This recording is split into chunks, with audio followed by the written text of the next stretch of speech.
Hey everyone, so great to see you again and excited to be here. And I know I say this every single time, but this is a true honor to have someone that is this monumental in the EXP family, and that is Sheila Fejeran. Sheila, thank you so much for being with us. Absolutely. Excited to be here. I had the great honor of meeting you for just a flash second at Sprint in DC back in July. Awesome. But I was so inspired by the talk that you gave, and you just commanded the room, and I took so much from it and cried the entire time because it just, oh my God, it got me right there. So I'm really, really excited about you being here. But tell us a little bit about yourself and how you got into real estate. Sure. So, I actually wound up getting into real estate because of my son.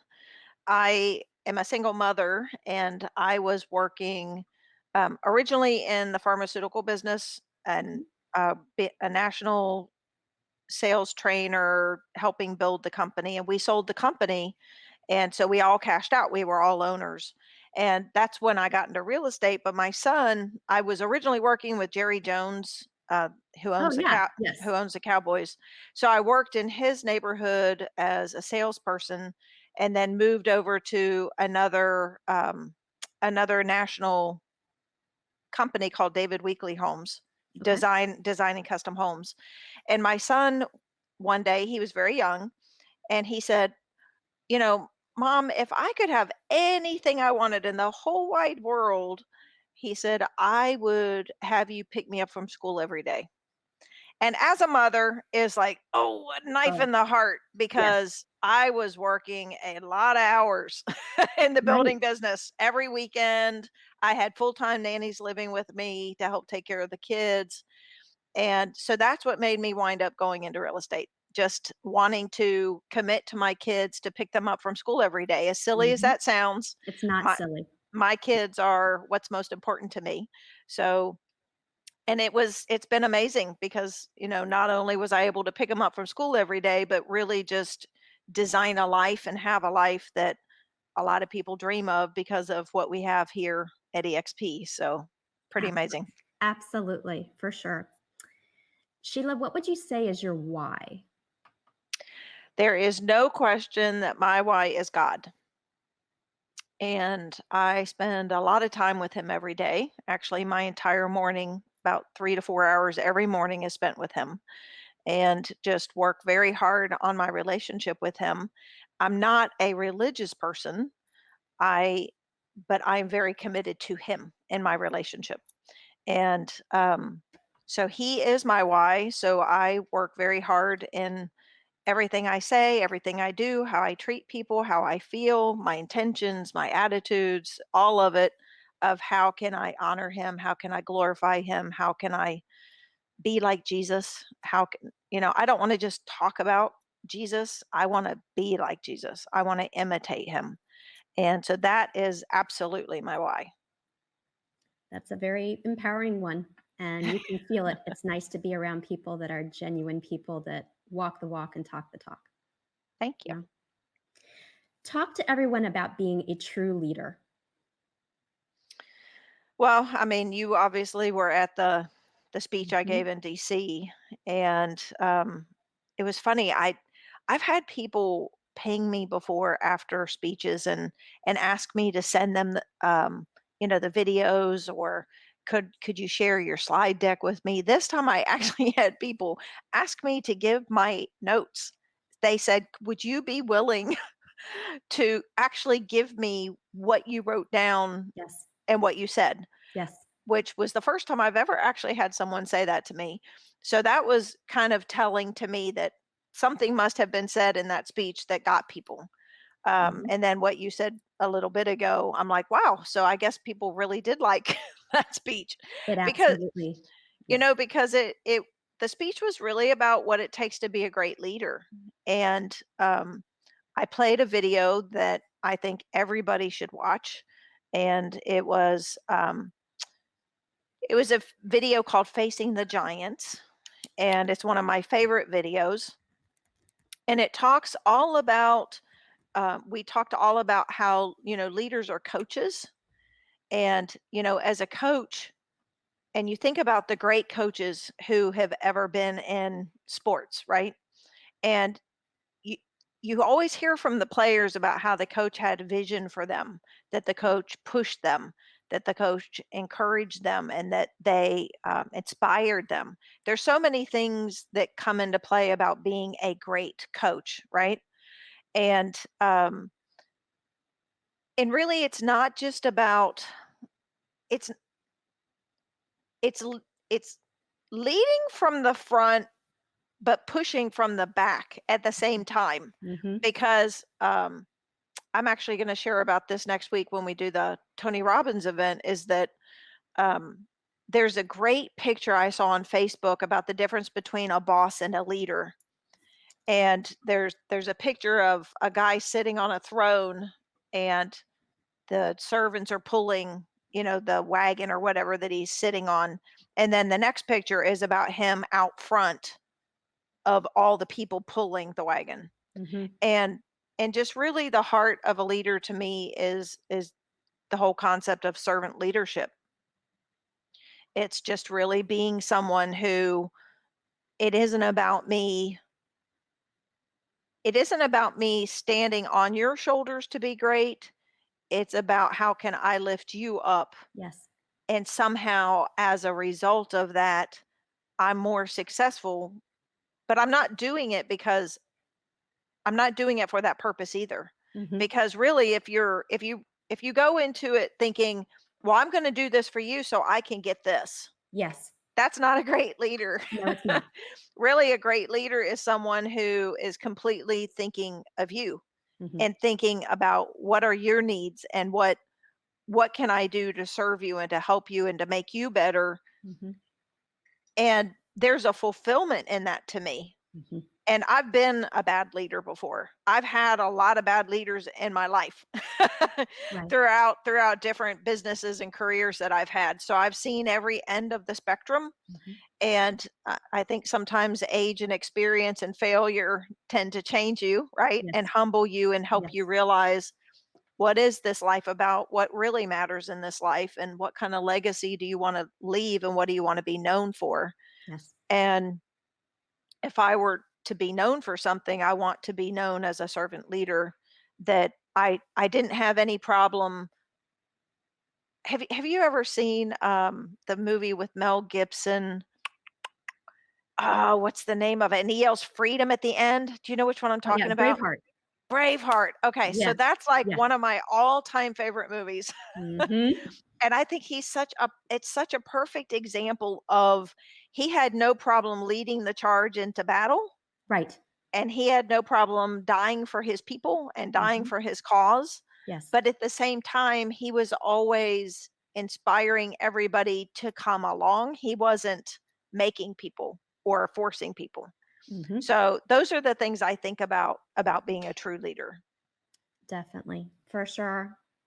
What would your adolescent self not recognize about Sheila today? Whew, my adolescent self would not recognize me at all.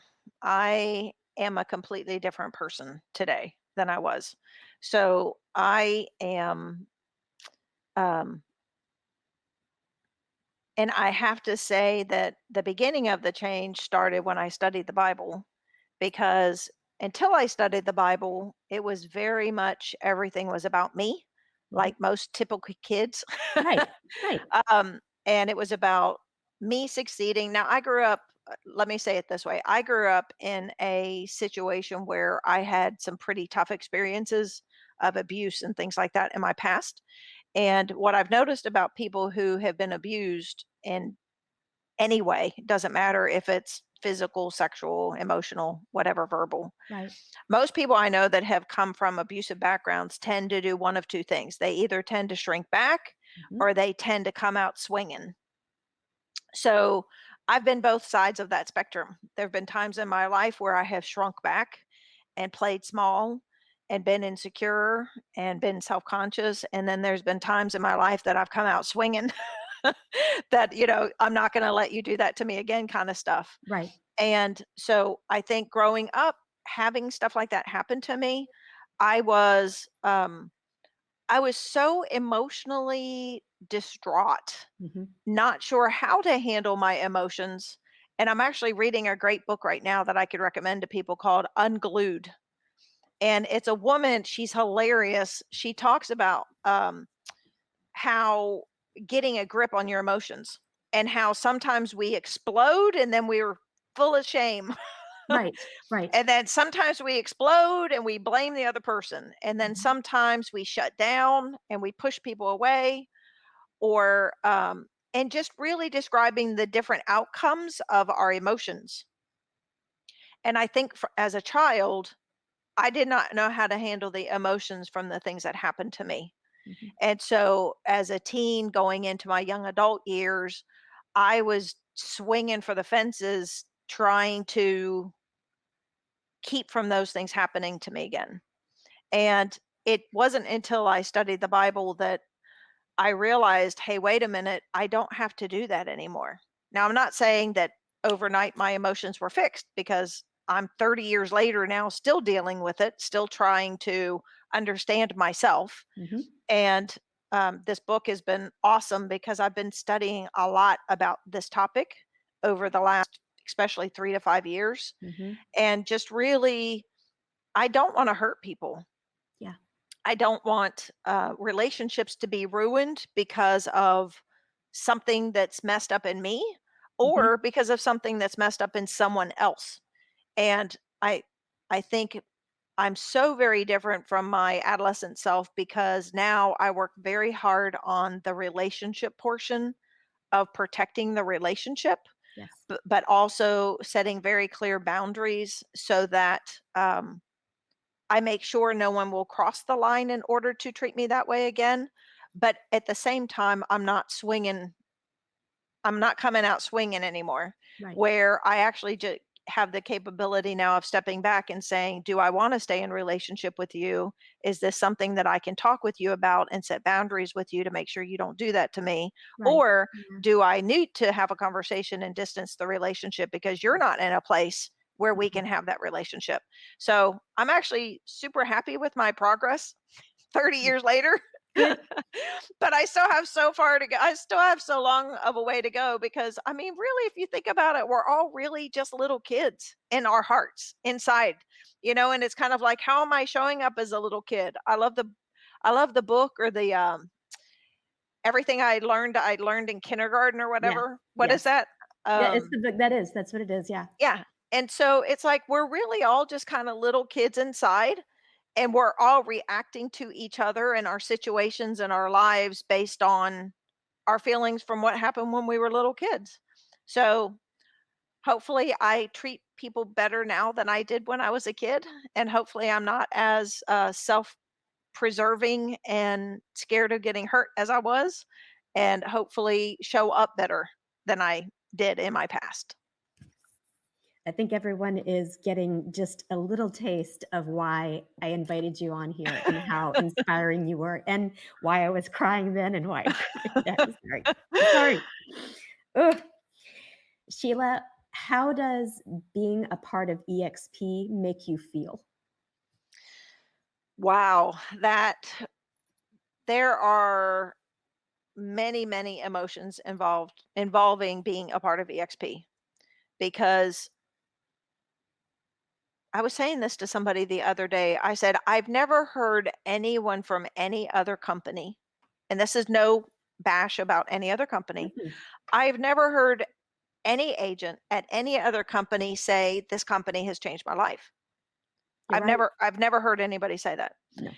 And the amazing thing here is I would say most, I'm not going to say all because I'm Mhm. sure there's some that wouldn't say it, but Right? I would say at least the majority of the agents here say that about EXP. Mhm. And they say it because of the heart of the company that started with Glenn of thinking about the agent first and most important. So anytime, I mean, again, it all comes down to relationships. So if you Yes. and I are in relationship together, and I'm thinking about you, and Mhm. I'm thinking about your needs, and I'm thinking about what would make you happy and how I could serve you or help you or make you more successful. Wouldn't that make you feel good? Yes. Well, that's what Glenn did for us. That's really what he did. He thought, how can I take care of, and he didn't have you in mind or me in mind when he No, created the company. He had the agent profile in that's right. mind. But then each of us step into that agent profile of, wow, Glenn really thought about me. What's Mhm. best for me as an agent? How can I be more successful? How can I build wealth? How can I retire someday? How can I help health insurance? How can I have, Yes. more support? I mean, it's crazy when you really start understanding Yes. the power of what he created. And I'm Mhm. sure he realized what he created because he's a brilliant, brilliant man. Right. But I really don't even think he had any clue how worldwide, life changing, industry changing, impact Yes. impactful that he would be. I think he knew he would. I think he knew he'd be successful because he just cared about people, you Exactly. know. But you don't realize the power of caring until you start seeing it played out in the stuff that we're experiencing. Mhm. That ripple effect. Yep, exactly. Uh, so you've had a lot of success. That's the understatement of the decade. You've had a lot of success up to this point in your career. What would you say is the most important thing to you now at this point in your life and in your career? And those might be two just separate things, but Oh, well, again, back to my why. yes. I believe that we I don't believe anything's by accident, no matter what it is. I don't believe there is an accident. I believe that there is a purpose in everything that happens. Even when I look back at the bad things that happened in my life, I Right. see how I could not be who I am today if I had not been through that. Yes. I also see how what part I played in those things for some of those things, because some of those things I'm like, dang, you just made a bad choice. You just you just really wanted what you wanted and went the way you wanted instead of really considering all of the potential consequences, and then it led you down a bad path. And I think we've all done that. Mhm. The older we get, the more we see our mistakes, I think. Yes. But I think as with that thought in mind is that I truly believe that we all are gifted with talents and that we all have something that we were designed to do in this world. I believe that every single person in the world, whether they're horrible people, whether they're doing horrible things in this world even today, I believe that every single person was designed for good and designed with gifts to do good and to share and um, to help people see God, to help people see the reflection of Christ. And sadly, most people don't tap into it, or they're too scared, or they get in their own way or whatever. But I try to live my life where I want to be a reflection of Christ. So I kind of have this little joke with God where there are many, many, many times in my life, and you'll understand this because you're growing an organization and you're in a position where you're a leader and people are following you and stuff like that. The bigger you get and the more successful you get, the more scary it gets. The more that's on the line, the more um,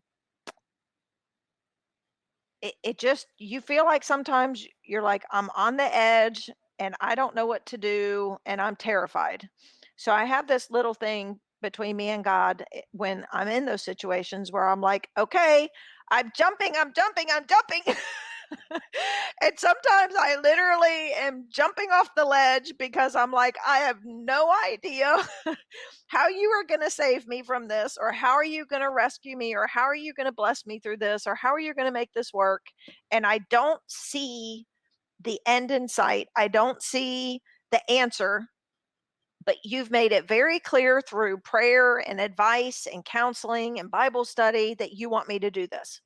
EXP was one of those things. And he made it very clear as I prayed and begged him to save me, because I was working 15, 17 hours a day running a company before I came here, and looking at my kids every day saying, God, there's got to be something else. Please help me be in a better position to take care of my kids and be a better mother and be more present and all the things that I desired to do. Um, and then boom, EXP shows up. But it's like that with everything in my life. Moving to Puerto Rico was like that. And I just lay things out before him. I pray a lot about it. I seek a lot of advice. And then even when it looks like, oh my gosh, I think you actually want me to do this crazy thing, then it becomes, okay, I'm jumping, I'm jumping, I'm jumping in faith. I'm going to trust you. Um, Actually, that happened writing books. Um, I did not want to be an author. Okay. I did not want to write books. I actually fought him for 7 years. He would wake me up all the time about writing a book. I'm like, "I am not writing a book. I am not doing it." And I was like a little kid flailing like, "You can't Yeah. make me." And then one day, he would wake me up at 3 in the morning consistently. And I'm like, "Would you just leave me alone and let me sleep?" Right. And one day he woke me up and I'm like, listen, I about had it here. So I'm telling you, if you want me to write a book, I am not a writer. I have no clue how to write a book, but I am happy to tell people what you want to say. So this is the deal. I will sit down at my computer and I will type for you, and I will type everything you tell me to say. And I sat down and typed, and I type 100 and something words a minute. I type really fast. Mhm. Um, I typed for 8 straight hours without moving. And I was like, "Oh my gosh, I guess you have something to say." And so the next day, that whole insecurity thing, I'm like, Mhm. What? what in the world happened yesterday? That Yeah. no, no, no, no, Mhm. no, Mhm. I'm not gonna do this. This is crazy. That was a mistake. Blah, blah, blah, blah, blah. I don't Then my next thing was, I don't know how to publish a book. Okay, so you wrote that down. So I don't know how to publish a book. So I can't do this. At When I sat down Monday morning at 8 o'clock in the morning, I opened my computer. I'm still saying no, no, no, no, no. The first email that pops up was self-publishing school. And I'm like, "Are you kidding me? Okay, all right, I'll do it." And then working with them, they said, "Listen, you have so much material. You have 2 books here. You don't have 1 book, you have 2 books." And it wound up dividing in the exact same amount of chapters for 2 separate books. It was crazy. I mean, it's just one of those, it's God, it's God, it's God things. But that's just one example of the many, many, many things he's done where I have to jump. And for me at this point, it's how can I live my life in a way where I'm not standing in his way, where I'm doing everything he calls me to do and everything um, that can help him be glorified or help people hear about him or think about him or consider him. Use me. I don't care. I'm all yours. I'm all in. Whatever that means, however that looks, wherever you want me to go, I'm all in. And so that's really in my life what matters. And sometimes it is doing shows like this in hopes of being an example and helping people see him. And sometimes it's standing on stage at conferences. Sometimes it's writing books. Sometimes it's right now he has me working with a professional international speaker to level up on my speaking, to go speak for him. I mean, there's all sorts of stuff that is happening that um, I'm going to be able to talk about him. So every chance I have to do that, I will, because I figured between that and then using what he's given me, like I said, we all have gifts, Mhm. and gifts come in a lot of ways. Gifts could be in your talent for speaking, gifts could be in your talent for writing. My son is a brilliant prodigy in music. So he uses his music to write. He's a music composer and he writes songs about God. And maybe it's using the money you have. I donate a lot of money and I support projects all over the world. And and just serve with what I've been given. Mhm. And so I guess for me, it's small and big from the perspective of serving my local team and serving the agents that join me at EXP locally as well as nationally. Mhm. And then also serving in my church, serving in my community, and then how can I serve on an how can I serve on a worldwide basis, not just on this basis. Mhm. So those are the things I think about. Sheila, thank you so much for being on. Um, can't thank you enough, and just how, excuse me, the um, I know you touched a lot of people in DC, and I know you're going to touch a lot of people today. Oh, goodness. Get my composure. Thank you again so much. I really appreciate it. Absolutely. Appreciate you.